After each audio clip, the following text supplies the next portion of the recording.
A so-called mega complex that will house hundreds of people living unsheltered and treat drug, alcohol, and behavioral health issues is in the final stages of planning. But nearby neighbors in the International District say it's being rammed down their throats with no consideration of the potential impacts on the 3,000 people who live in the district.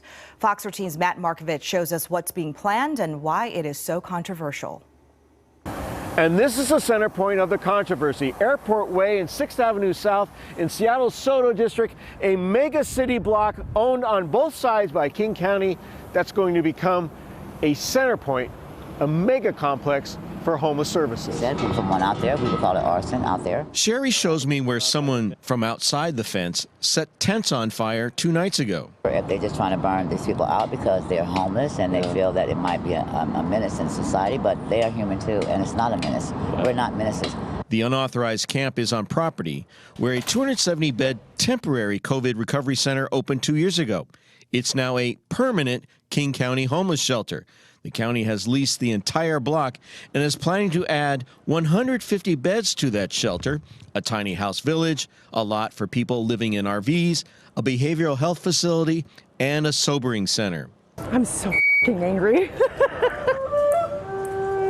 The so-called mega complex would border the Chinatown International District, where many are complaining the city, county, and regional homelessness authority have already decided it's happening without public input. They're concentrating poverty and crime in one location, right? Because crime follows poverty. It's unfortunate, but it does. It was clear during a governing board meeting of the authority on Thursday, a board of which is 3/4 elected politicians. The board and the CEO of the authority are in full support of the complex. So I really want to push back on the narrative of, this giant homelessness complex being cited. It is a thing that has been there for years at this point. The expansion of the homelessness specific resources is moderate at best. And other resources for everyone that must exist in our community are also going to go there. And just basically, I feel like he just downplayed our concerns.